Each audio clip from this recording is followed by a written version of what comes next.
Bulletin के आगाज में आपको बताएं कि वज़ीर आज़म शहबाज शरीफ ने सैलाब मुतासरीन की मदद के लिए इमदादी फंड कायम कर दिया।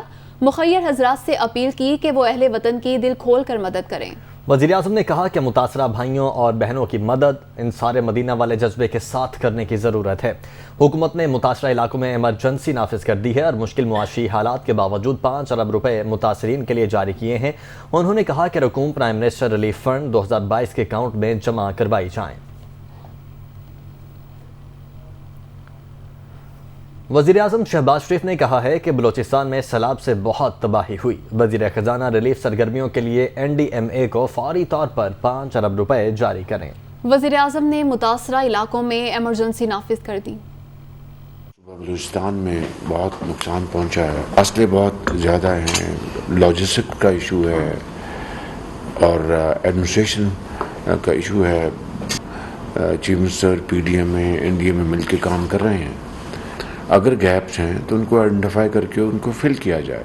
कॉम्पनसेशन के लिए बहुत ही इम्पॉर्टेंट है कि जॉइंट सर्वे जो है वो एक लाजमी शर्त अव्वल है। उसमें हमें फंड्स मुहैया करने होंगे NDMA को, और NDMA PDMA चारों सूबों में मिल के काम इनको करना चाहिए और करना होगा।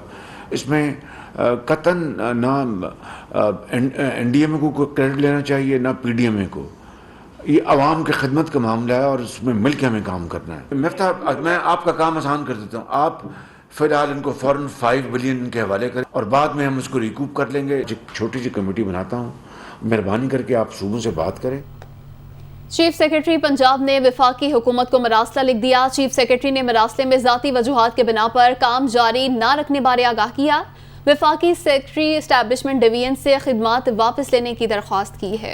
चीफ सेक्रेटरी पंजाब ने वफाकी हुकूमत को मुरासला लिख दिया है। चीफ सेक्रेटरी ने मुरासले में ज़ाती वजूहात की बिना पर काम जारी न रखने बारे आगाह किया है। वफाकी सेक्रेटरी एस्टैब्लिशमेंट डिवीजन से खिदमात वापस लेने की दरख्वास्त की गई है। हसन रजा हमारे साथ मौजूद हैं। हसन, क्या डिटेल्स हैं? जी बिल्कुल, कुछ रोज से ब्यूरोक्रेसी और वज़ीर आला ऑफिस के दरमियान काफी जो है वो रंजिश देखने को नजर आ रही थी, जिसमें चीफ सेक्रेटरी पंजाब ये चाहते थे कि उनकी मर्जी के अफसरान जो हैं, जो पहले से तैनात हैं, वो बेहतरीन जो है वो परफॉर्मेंस दे रहे हैं, उनको तब्दील ना किया जाए। लेकिन वज़ीर आला पंजाब क्योंकि जब सियासी गवर्नमेंट इस तरह की आती है तो वो अपने अफसरान को तैनात करवाते हैं, जिस पर चीफ सेक्रेटरी पंजाब गुज़श्ता 3 रोज में मुसलसल उनके इजलासों में ये कहते रहे कि हम कई अफसरान का तबादला नहीं करेंगे। गुज़श्ता रोज जब उन्होंने ये कहा कि एडिशनल चीफ सेक्रेटरी दाखिला पंजाब को ओहदे से हटाया जाए, तो उन्होंने सैयद अली मुर्तजा को हटाकर एडिशनल चीफ सेक्रेटरी पंजाब के ओहदे पर तैनात कर दिया। जिसके बाद आज सुबह वज़ीर आला पंजाब की तरफ से हुक्म मिला कि उनको वहां से भी ओवैसी किया जाए, क्योंकि उन्होंने 21 अप्रैल के हवाले से और कुछ जितना पुलिस अफसरान के हवाले से कहा जाता था कि उन्होंने कुछ PTI के कारकुनों को गिरफ्तार किया, ऐसे कोई इल्जाम दिए। तो आज जब 1 घंटा कबल उनको ओहदे से हटाया गया सैयद अली मुर्तजा को एडिशनल चीफ सेक्रेटरी पंजाब के ओहदे से भी, तो फौरी तौर पर चीफ सेक्रेटरी पंजाब ने काम करने से माजरत करते हुए वज़ीर आला ऑफिस को आगाह कर दिया और कहा कि वो मजीद काम पंजाब में जारी नहीं रख सकते। यानी ये परवेज इलाही की हुकूमत का पहला ब्यूरोक्रेसी के साथ टाकरा है, जिसमें ब्यूरोक्रेसी के सरबराह चीफ सेक्रेटरी पंजाब ने ही पंजाब में काम जारी रखने से माजरत करते हुए ये वादे किया है कि वो आप मजीद काम जारी नहीं रख सकते इस टीम के साथ जो आप अपनी टीम बना रहे हैं। इस हवाले से उन्होंने वफाकी एस्टैब्लिशमेंट डिवीजन को खत लिख दिया है और आज जो कैबिनेट कमेटी के और मीटिंग होनी थी, मैं वहां पर मौजूद हूँ। अभी तक वो वहां पर भी नहीं पहुंचे कि वो मामला को कैसे आगे लेके चलते हैं या वहां पर क्योंकि उनका होना जरूरी है। जी ठीक है, बहुत शुक्रिया आपका हसन। वज़ीर ख़ज़ाना Miftah Ismail Karachi chamber of commerce and industry में ताजरों से मुलाकात के बाद खिताब कर रहे हैं। That you want to do, और जाके मतलब छोटे छोटे जवान लड़कों से और मतलब आप जाके बोल लेंगे यार ये हमको कर दो और ये कंसेशन कर दो और एक चीज़ करो, तो उनसे पूछना पड़ता है। या मतलब ये सीरियसली ये 1000 cuts, death by 1000 cuts, nobody wants to do this. ठीक है, से जाके मुझे तो बहुत शर्म आती है, करना फ़र्क पड़ता है। अभी भी मैं कहीं फ़ोन करके उठ के गया था तो किसी वजह से गया था कि आप किसी के फ़ोन करके बोल रहे हैं कि यार आप $1 बिलियन का लोन दे दे, 500 मिलियन डॉलर का लोन दे दे, ये क्या तरीक़ाकार है? बिकॉज हम यहाँ पे $500 मिलियन की सब्सिडी दे रहे थे पेट्रोल के अंदर, हम यहाँ पर $7 बिलियन का, हम $7.5 बिलियन की चीज़ें मंगवा लेते हैं और एक्सपोर्ट एक पैसे का नहीं करते। अब सऊदी अरब के पास जाते हैं बोलते हैं यार IMF से वो डील कर लो, दुबई के पास जाते हैं बोलते हैं IMF से डील कर लो। मैं आपको दिखा सकता हूँ कि हम दुबई से सस्ता पेट्रोल बेच रहे थे, जिस मुल्क से आप क्रूड ऑयल ज़मीन से निकलता है, जिस मुल्क से हम रिफाइंड पेट्रोल ख़रीदते हैं उससे महंगा सस्ता बेच रहे थे, वो बढ़ाने जाओ तो उस पर नाराज़गी हो जाती है। कोई चीज़ करने जाओ, अब मुझे बताएं कि मैं क्या कर सकता हूँ। एक्सपोर्ट तो नहीं बढ़ा सकता हूँ 3 महीने में, डिफ़ॉल्ट होने दूँ, नहीं होने दूंगा तो रोकूंगा। अगर रोकूंगा तो कहीं ना कहीं तो गलती होगी ना। ऐसा तो नहीं हो सकता कि 2 बिलियन का इम्पोर्ट रोकेंगे, गलती नहीं करेंगे। कहीं ना कहीं जेन्युइन एक्सपोर्टर्स को भी तकलीफ मिलेगी, मैं उसके लिए माजरत कर सकता हूँ। और ये जो आपने बात की है कि CKD वाली बंद कर दें, भाई आप ये कह रहे हैं कि CKD वाली कंपनियों को बंद कर दें, तो आधी बंद कर रहे हैं उनको आधी फैक्ट्री पे लेकर आ गए। उधर भी लोग काम करते हैं, उनकी भी नौकरी होती है, वो भी उसका भी बच्चों का पेट पालना होता है, तो वो भी डिफ़िकल्टी, तो उनको वो भी थोड़ा थोड़ा तो ऑन रखना है सबको। किसी की मशीनरी अगर है, पाकिस्तान में तो मशीनरी बनती नहीं है, तो मतलब फिर अगर मैं ये खोल दूँ, ये इजाज़त दे दूँ कि यार पाकिस्तान में नहीं बनती, इजाज़त दे दो, तो फिर तो मैं घर चले जाता हूँ। उस दिन भी ज़ुबैर सेठ का मुझे कह रहे थे कि 300 यूनिट पे बिजली के ऊपर ख़त्म कर दो, तो मैं कहा फिर मिनिस्ट्री बंद कर देता हूँ, मैं घर चले जाता हूँ। मतलब फिर क्या है, तो 300 यूनिट का मतलब है कि 96% दुकानदारों के ऊपर से टैक्स हटा दो। मैं कहा फिर घर चले जाएँ, 4% को भी क्यों तकलीफ देनी है। सो मतलब कहीं ना कहीं हमको एज अ कंट्री अंडरस्टैंड करना पड़ता है, this is not a government versus business thing, we are on the same boat. I mean I am from you guys, but everybody is from you guys, there is no other thing, मतलब we are all together, right. इन क्या do we want to see, I mean ये doctor Inayat का कोई interest नहीं है कि मुल्क डिफ़ॉल्ट हो जाए। डॉक्टर इनायत का तो ये इंटरेस्ट है कि आप सारा बिजनेस चलता रहे। आफाक साहब का ये इंटरेस्ट है कि सारा बिजनेस चलता रहे, लेकिन हम क्या कर सकते हैं, मजबूरी है। चेयरमैन साहब तो सारा दिन ये सोचता है, लेकिन क्या करें, मजबूरी है। इसका मैं आपको सच बताऊँ, कल मुकर्रम साहब मेरे पास आए थे और मुझे उन्होंने जो एक सारे कॉलम से कि क्या क्या इम्पैक्ट आ रहा था, उसका एक कॉलम ये भी था कि ड्यूटी कम आ गई है। तो मैंने कहा मुकर्रम भाई, ये ड्यूटी के ऊपर बिल्कुल मीटिंग नहीं है, ठीक है, क्योंकि उसको ये भी जवाब देना पड़ता है मुझको। चेयरमैन का रोज़ जो है target, I mean we measure it every day, कि एवरी डे जो चेयरमैन FBR पैसे जमा करता है वो मेरे पास भी चल रहा होता है, इनके पास भी चल रहा होता है कि पाकिस्तान में कितने पैसे जमा हुए, कितने % आए। तो वहाँ पर हमने ज़रा भी रिलैक्स नहीं किया। सो मुकर्रम साहब मुझे कह रहे थे कि देखें सर ये भी मसला आ रहा है। मैं कहा नहीं, इस पर मीटिंग ही नहीं करो, तुम इसको छोड़ दो कि कस्टम ड्यूटी कितनी आ रही है। मतलब वी लाइक द फैक्ट कि आप इम्पोर्ट करेंगे, अगर आप नई ऑडी खरीदते हो तो इधर 5-5 करोड़ रुपये की ड्यूटी है इसके ऊपर। But at this point give me 3 months, we are in this together, let me save this country from any possible negative problems, and then inshallah taala सारे पाकिस्तानी है, इम्पोर्ट तो करना शुरू कर देंगे फिर से यार। चले चले हाजी साहब ये बात कर लेते हैं, वो जो आदमी पाकिस्तानी है वो कहाँ रहता है, मिसाल के तौर पे मुल्क का नाम दीजिए, एक ऐसे ही नाम ले लीजिए। दुबई में रहता है, जापान में रहता है, जहाँ पे उसने दुबई से यहाँ पे ड्यूटी भेजी और गाड़ी की भेजी, 6 करोड़ रुपए की इधर लैंड क्रूज़र आ गई, या 8 करोड़ रुपए की लैंड क्रूज़र आ गई, वो बिक गई लैंड क्रूज़र। फिर क्या होता है, नहीं फिर क्या, मैं आपको बताऊं क्या होता है। फिर उसका जो छोटा भाई होता है वो 8 करोड़ रुपए के डॉलर करके वापस भेज देता है। यार कमाल कर रहे हैं आप, मतलब ये मतलब इतनी बात मुझे समझ में नहीं आती कि हाँ जी।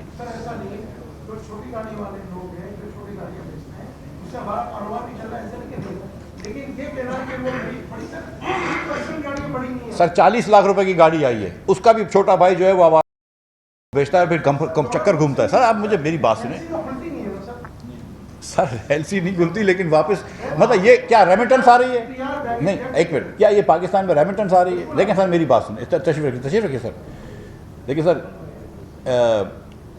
जो हम थोड़ी बहुत जब हम लोगों ने इकनॉमिक्स पढ़ी हुई है ना, उसके अंदर ये कि सिर्फ कोई और चीज़ नहीं है, हम यहाँ पे एक पहले स्टेप पर रुक जाते हैं। और मैं ये बहुत लोगों से बहस करता रहता हूँ कि रुपए को देना या डॉलर में देना एक ही बात है। पहले स्टेप पे आप रुक गए कि उसने डॉलर से अपनी गाड़ी भेजी, बहुत शुक्रिया की बात है, बड़ी अच्छी बात है। दूसरा स्टेप आप नहीं देखना चाह रहे कि वो डॉलर उसको वापस जाते हैं। मैं आपको यकीन दिला रहा हूँ कि 99% गाड़ियों के जो पैसे होते हैं वो वापस जाते हैं, वरना तो यहाँ पर डॉलर ही डॉलर हो जाए।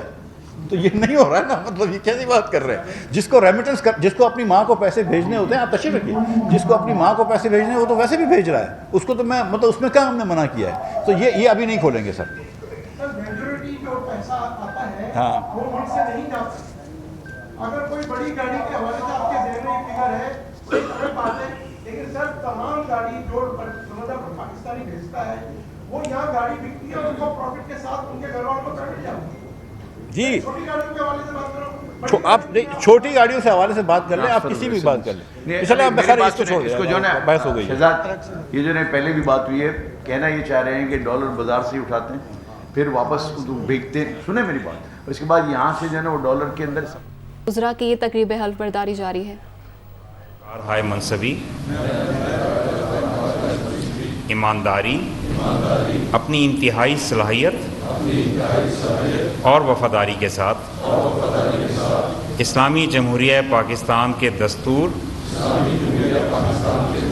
और कानून के मुताबिक और हमेशा पाकिस्तान की खुद मुख्तारी, सालमियत, इस्तेहकाम, यकजहती और खुशहाली की खातिर अंजाम दूंगा कि मैं इस्लामी नज़रिया को बरकरार रखने के लिए कोशा रहूँगा जो क़याम पाकिस्तान की बुनियाद है,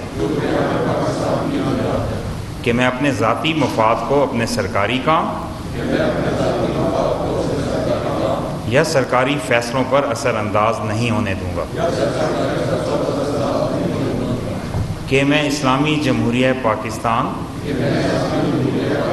के दस्तूर को बरकरार रखूँगा और इसका तहफ़्फ़ुज़ और दिफ़ा करूँगा, कि मैं हर हालत में हर किस्म के लोगों के साथ बिला खौफ और रियायत और बिला रग़बत व अनात कानून के मुताबिक इंसाफ करूँगा और ये कि मैं किसी शख्स को बिला वास्ता या बिल वास्ता किसी ऐसे मामले की इतला ना दूंगा,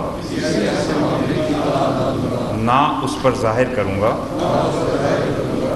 जुज़ वज़ीर की हैसियत से मेरे सामने गौर के लिए पेश किया जाएगा या मेरे इल्म में आएगा, बजुज़ जबकि वज़ीर की हैसियत से अपने फ़राइज़ की कमा हक़्क़ुहु अंजाम दही के लिए ऐसा करना ज़रूरी हो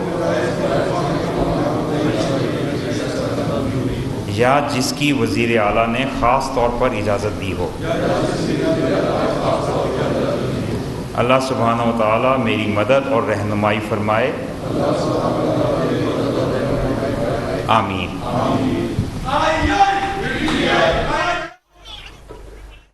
किस रुकनी पंजाब काबीना ने हल्फ उठा लिया है। गवर्नर हाउस में तकरीब हल्फ बर्दारी का एहतमाम किया गया। गवर्नर पंजाब ने उनसे हल्फ लिया है और इस मौके पर वज़ीर आला भी मौजूद थे।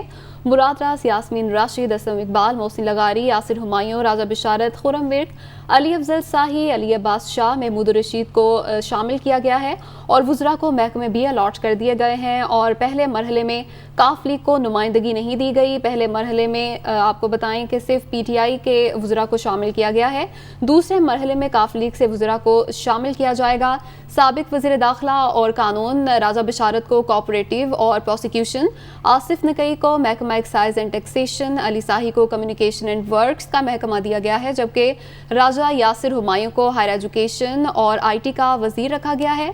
तैमूर मलिक को खेल और सकाफत का कलमदान, अंसार नियाजी लेबर, मुनीब चीमा को ट्रांसपोर्ट, शहाबुद्दीन को लाइफ स्टॉक, नवाबजादा मंसूर खान को रेवेन्यू, जहानिया गिरदेजी को ज़राअत, गजनफर अब्बास शीना को सोशल वेलफेयर, लतीफ़ नज़र को माइंस एंड मिनरल्स का वज़ीर बनाया गया है। मियाँ Mahmood Rashid local government, Mian Aslam Iqbal housing and industries और Ali Abbas Shah forest and wild life, जबकि उमर सरफराज को वज़ीर आला का मुशीर इत्तलात मुंतखब किया गया है।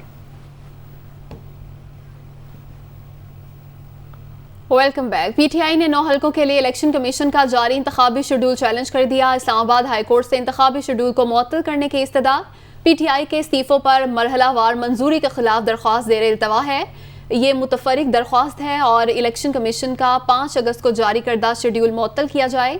अदालत से ये इस्तदा की गई है। PTI ने 9 हल्कों के लिए इलेक्शन कमीशन का जारी इंतखाबी शेड्यूल चैलेंज कर दिया है। इस्लामाबाद हाई कोर्ट से इंतखाबी शेड्यूल को मुअत्तल करने की इस्तदा की गई है। PTI के इस्तीफों पर मरहलावार मंजूरी के खिलाफ दरख्वास्त ज़ेर इल्तिवा है, जबकि ये इस्तदा की गई है कि इलेक्शन कमीशन का 5 अगस्त को जारी करदा शेड्यूल मुअत्तल किया जाए। तो PTI ने 9 हल्कों के लिए इलेक्शन कमीशन का जारी इंतखाबी शेड्यूल चैलेंज कर दिया है।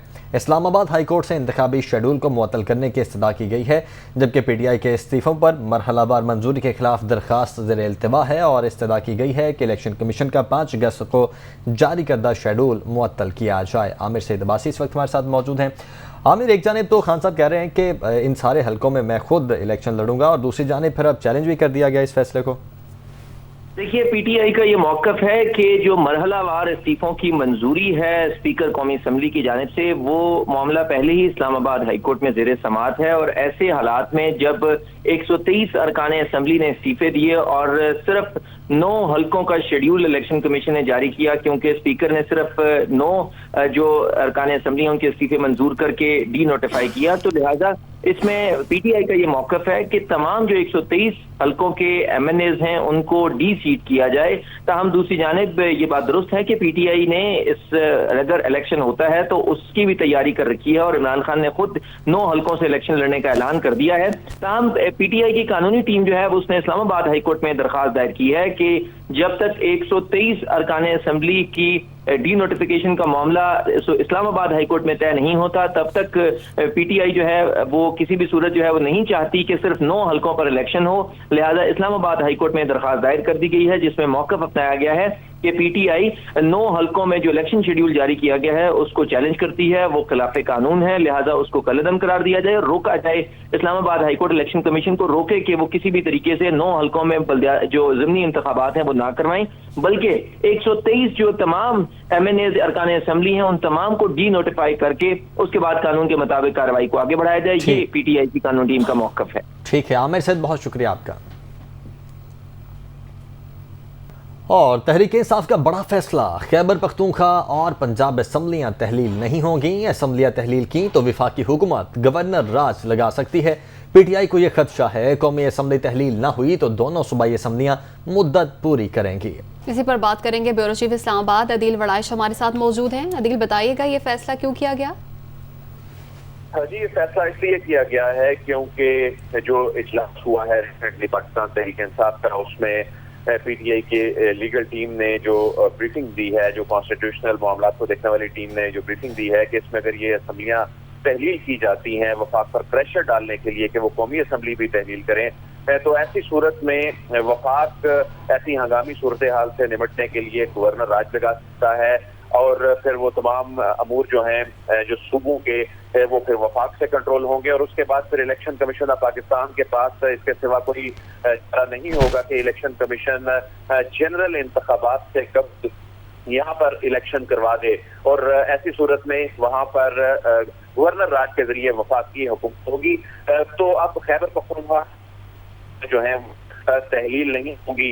इसका एक जो हल पाकिस्तान तहरीक इंसाफ ये समझती है, तो उन्होंने 1 माह का अल्टीमेटम दे दिया है कि असम्बलियां तहलील करे, वफाकी हुकूमत उसी सूरत में ही सिर्फ असम्बलियां सूबाई तहलील दोनों की जाएंगी। लेकिन फिर ऐसा नहीं होता तो ऐसे में गुज़श्ता रोज जो खबर सामने आई थी कि इमरान खान खुद 9 हल्कों से इलेक्शन इसीलिए लड़ रहे हैं ताकि कौमी असम्बली में वफाकी जो स्ट्रेंथ है उसको मजीद ना बढ़ा सके और जो टास्क दिया गया है परवेज खटक और दीगर को, वो उनकी जो थिन मेजॉरिटी को करने के लिए वो एंगेज करेंगे पॉलिटिकली।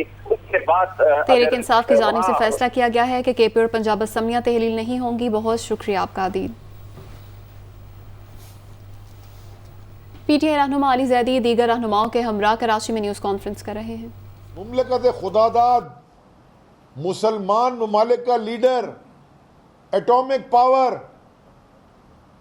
दुनिया में देखती है, यानी कि पाकिस्तान को छींक आती है तो बाकी इस्लामी मुमलिकत जो है वो और यहाँ हम कचरा नहीं उठा सकते। दुनिया के दूसरे तीसरे बड़े शहर में जो इस पूरे मुल्क की माशी शाय रग है कि ज़रा बारिश पड़ जाती है तो एक अजाब बन जाता है लोगों के लिए।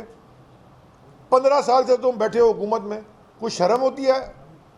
ये सारा मैं आपको दोबारा कह रहा हूँ, कोई माने ना माने, मैं जितना इसको गौर से देखता हूँ मुझे ये प्लान्ड डिस्ट्रक्शन ऑफ कराची बल्कि प्लान्ड डिस्ट्रक्शन पूरे सूबा सिंध की नज़र आती है। ये किसी प्लान के जरिए ये आसिफ जरदारी कर रहा है तबाही। ये कोई ना कोई मंसूबा है इसका कि इसको बिल्कुल ही तबाह कर दो और इसको लूट के चूस के सारा कुछ इससे ले जाके बाहर बनाओ। ये सिर्फ एक कोई बड़ा कोई एक गिनोना इंटरनेशनल कोई प्लान बनाया है, इसने साजिश बनाई है, ये पाकिस्तान के खिलाफ। Welcome back. शहर कायद का रुख करते हैं जहां पर के इलेक्ट्रिक की जानिब से एक बार फिर बदतरीन लोड शेडिंग का सिलसिला शुरू कर दिया गया है। मुख्तलिफ इलाकों में 12 से 14 घंटे बिजली की बंदिश से शहरी परेशान हैं। मज़ीद जानते हैं दुनिया न्यूज़ के नुमाइंदे मुनीस अहमद से। देखिए, कराची में इस वक्त बदतरीन लोड शेडिंग की जा रही है के इलेक्ट्रिक की जानिब से, और इसमें वक्त की कोई तफरीक नहीं है, दिन हो या रात या फिर शाम सुबह, हर वक्त ही मुख्तलिफ इलाकों में लोड शेडिंग देखी जा रही है। यकीनन ये लोगों को नफसियाती मरीज़ बनाने से कम नहीं है। इस वक्त मैं लियाकताबाद डाकखाने पर मौजूद हूँ, कुछ लोग यहाँ पर मौजूद हैं, इनसे बात करते हैं। बेहिसाब शिकायत है, रात भर लाइट नहीं होती, दिन भर लाइट नहीं होती, बिल हैं कि आसमान पे चढ़े खड़े हैं, बिल पे बिल चले आ रहे हैं, और आदमी खाए या बिल भरे। ये बताइएगा भाईजान, आप कितने घंटों की लोड शेडिंग हो रही है, अगर मजमूई तौर पे आप बता सकें? 3-3 घंटों की एक टाइम में 3 घंटे जा रही है लाइट। रात को सो रहे होते हैं, लाइट चली जाती है, फिर आ जाती है, फिर चली जाती है, फजर तक यही मामला रहता है। तो जो शॉर्टफॉल है वो 500 से 550 मेगावाट तक का रिकॉर्ड किया जा रहा है, जिसकी वजह से के इलेक्ट्रिक की जानिब से तकरीबन पूरे शहर में, चाहे वो तिजारती मराकज़ हों, रिहायशी इलाके हों, बिला तफरीक हर वक्त लोड शेडिंग की जा रही है, जिससे ना सिर्फ शहरियों को शदीद परेशानी का सामना है, बल्कि मुख्तलिफ इलाकों में हम ये देख रहे हैं कि जो लोग हैं वो बहुत परेशान नज़र आ रहे हैं। जी, कराची की एहतसाब अदालत में भी लोड शेडिंग जारी है। सुबह से बिजली की बंदिश से अहम केसेस की समाअत मुतासिर हो रही है। इस हवाले से मजीद बता रहे हैं हमारे रिपोर्टर लियाकत अली राना। जी, हम इस वक्त नैब कोर्ट कराची के बाहर मौजूद हैं, जो कि आप देख सकते हैं, फुटेज में भी आप देख सकते हैं। वैसे तो यहाँ सारा अंधेरा नज़र आ रहा है और यहाँ सुबह 8:30 बजे से लाइट गई हुई। इसके साथ साथ सामने लेबर ट्रिब्यूनल है और साथ ही सिंध सर्विस ट्रिब्यूनल है। कहीं भी पूरे ये सिंध सेक्रेटेरिएट में लाइट नहीं है। यहाँ ना तो कोई मुतबादल सिस्टम है, ना UPS है और ना ही जनरेटर सिस्टम है। यहाँ मुकदमा बिजली ना होने की वजह से गैर एलानिया लोड शेडिंग कहा जा रहा है, और बिजली ना होने की वजह से यहाँ किसी भी मुकदमे की समाअत नहीं हो सकी। सिंध की ये 4 नैब कोर्ट्स हैं जहां इंतहाई सेंसिटिव और हसास मुकदमात ज़ेर समाअत हैं, लेकिन बिजली ना होने की वजह से यहाँ कहा जा रहा है कि गुज़िश्ता 1 हफ्ते से रोज़ाना सुबह 8:30 बजे से 11 बजे तक लाइट नहीं होती, और के इलेक्ट्रिक को बार बार फ़ोन किए जा रहे हैं, उनको कंप्लेन की जा रही, लेकिन के इलेक्ट्रिक यहाँ बिजली लोड शेडिंग ख़त्म नहीं कर रहा, जिसकी वजह से अहम मुकदमात की समाअत नहीं हो रही। हुकूमत सिंध को चाहिए और फेडरल गवर्नमेंट को भी चाहिए, चूँकि ये फेडरल गवर्नमेंट की अदालतें हैं, तो उन्हें चाहिए कि फौरी तौर पर यहाँ मुतबादल सिस्टम लाएं, या फिर के इलेक्ट्रिक को मजबूर करें कि इन इलाकों को, अदालतों को, हॉस्पिटल्स को और दीगर ऐसे हसास इदारों को लोड शेडिंग से बिल्कुल मुस्तस्ना करार दें और प्रॉपर यहाँ बिजली होनी चाहिए। जी, और अब रुख करते हैं मौसम में। तो लाहौर में बादल फिर बरस पड़े। शहर के मुख्तलिफ इलाकों में बारिश ने रंग जमा दिया। बारिश का सिलसिला वक्फे से जारी रहने का इम्कान है। मजीद बताएंगे सुहेल कैसर। बिल्कुल जी, लाहौर में आज बादल एक मरतबा फिर काफ़ी जोश में दिखाई दे रहे हैं, और इसी जोश में शहर के मुख्तलिफ इलाकों में अच्छी रफ्तार से पानी बरसा रहे हैं, जिनमें दरोगावाला का इलाका है, मॉल रोड का इलाका है, इसके अलावा हरबंसपुरा, केनाल रोड, जहाँ पर इस वक्त हम मौजूद हैं, यहाँ पर भी अच्छी रफ्तार से बारिश का सिलसिला चल रहा है। और इसके साथ साथ वही सूरत हाल जो मानसून का खासा है कि शहर के बहुत से इलाके ऐसे हैं जहाँ पर बारिश का फ़िलहाल कोई नामो निशान भी नहीं है, लेकिन इसके बावजूद बारिश का माहौल वहाँ पर ज़रूर बना हुआ है। मतलब हम कह सकते हैं कि इस वक्त पूरे शहर के आसमान पर जो है बादल छाए हुए हैं। अलबत्ता फ़र्क सिर्फ इतना है कि कहीं पर ये बरस रहे हैं और कहीं पर ये भी बरसने के इंतज़ार में है। बारिश के साथ साथ हल्की सी रफ्तार से हवा भी चल रही, जिसके बायस हब्स की कैफियत जो है वो बिल्कुल महसूस नहीं हो रही। और फिर बात ये है कि आज वीकेंड भी है, मतलब ये कि आज वीकेंड और उसके साथ साथ कल संडे का दिन जो है, छुट्टी का रोज़ जो है, वो भी शहरियों का बहुत अच्छा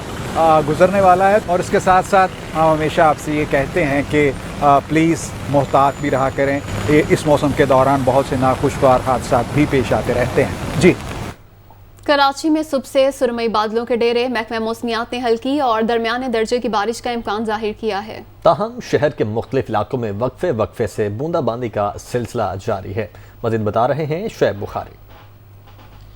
जी बिल्कुल, शहर कायद में इस वक्त बादलों के डेरे हैं, स्याह बादल हैं, सुरमई बादल हैं और हब्स का समा है, हवा नहीं चल रही। बारिश का भी इम्कान ज़ाहिर किया जा रहा है। महकमा मौसमियात की जानिब से कहा यह जा रहा है कि आज हल्के और दरमियाने दर्जे की बारिश मुतवक्को है। इसके साथ साथ उनका ये भी कहना है कि ये जो हफ्ता है, इस पूरे हफ्ते ये बादलों का जो सिस्टम है स्पेल का, वो रहेगा।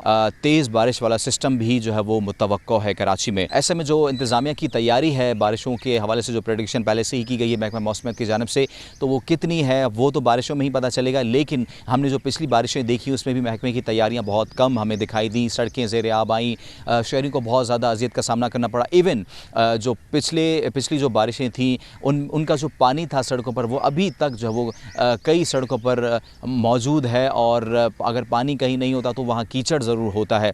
तो ऐसे में इंतज़ामिया ने अभी तक किसी किस्म की कोई तैयारी जो है वो हमें पिछली बारिशों में हमें नहीं देखने को मिली थी, लेकिन इस बार फिर से स्पेल आ रहा है। महकमा मौसमियात की जानिब से पहले से ही प्रेडिक्शन दी गई है, लेकिन देखना ये होगा कि जो महकमे हैं वो उनकी तैयारी कितनी है। लेकिन अगर मौसम की बात की जाए तो मौसम आगे जाके खुशगवार भी हो सकता है, लेकिन फ़िलहाल हब्स का समा है और बारिश का इम्कान है। जी।